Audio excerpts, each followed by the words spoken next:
This is a story about a man who thought he had it all. A great job, a big house, the ideal family, until a simple conversation with his 7-year-old daughter changed his life forever. This is a man who's going on a journey to where he always should have been. We're on the Pere Marquette River in Baldwin, Michigan, and we're being guided by Frank Willetts. This is Guided. Frank, how did you get involved in the fishing game? I mean, for you, it's clearly just one of life's great passions. You know, I grew up on an all-sports lake. I caught my first fish on a piece of cheese when I was 2. Really? You know, standing on the end of the dock with my dad. And ever since then, you know, I've been hooked for life. I was born in Commerce Township, Michigan, and raised on Carroll Lake, a small inland lake that was an all-sports lake. We got in a lot of trouble, my little brother and I, for stealing my dad's hard salami and sharp cheese to use for bait for bluegill and bass. And then my parents bought a home on the Osabo River where I started learning how to fly fish, and I've been hooked my whole life. You see a body of water and you're compelled to go out there and find out what's in it. Outsmarting the fish, being outside in nature, changing the odds. Like, did you have time for school, and did you go to university and all that kind of good stuff? I went to Walled Lake Central High School, and then I went to Ferris State University. All the while I continued to fish throughout those years, and I became an engineer. I worked in the automotive industry.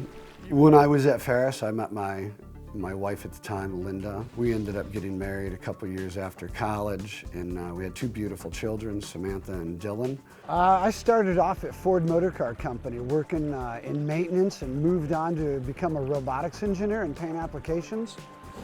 And I did that, and then I went to work for BASF as a top coat consultant, if you will, as a paint tech rep. Yep.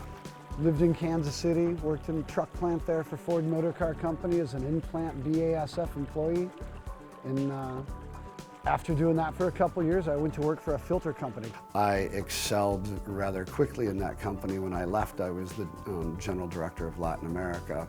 I didn't feel like I was being true to myself. I felt like I was in a cutthroat business where, you know, it just wasn't fun anymore. They say the closer you get to the top, the closer you get to the front door. I was home one time, and I was getting ready to head back to Mexico, and I think my daughter Sam was about 7. She was on the phone and arranging for a play date with one of her friends, and I said, "Hey, I gotta go, give me a hug and kiss goodbye." And she told her friend on the phone, she said, "Hold on, I gotta give my dad a hug goodbye. He doesn't love me as much as my mom. He's moving back to Mexico again." For real? And that just... And you heard that? Oh yeah, she said it right in front of me, you know? Kids have no concept of what they're saying or how it's gonna hurt somebody, and she had no clue, but it ripped my frickin' heart out. Today, Frank Willetts can enjoy a leisurely day fishing on the river with his daughter Sam. But a few years ago, this would not have been possible. There's fish. Put a big bend in it and go to your right and left. There you go. Let it go. Bow your rod tip. My dad worked in Mexico for I think 4 or 5 years when I was little, and so he lived down there the whole time, and we lived up here permanently, and so... That's a drain on you. Not being with your family's a drain on you. Spending all of your time indoors, whether it's in an office, a cubicle, or manufacturing facility, it's just, you feel your senses being deadened. Was on my way to the Detroit airport, and I called my boss and said, "You need to meet me in Mexico City tomorrow. I'm out." You quit right there on the way to airport? Yep. And, Because of what Sam said to you? yeah, well, it was, that was the tipping point. the tipping point, but a lot had gone on. My marriage was in the tank. Linda was discussing divorce. You know, we had talked about going to counseling. My kids didn't think I loved them, and I hated myself.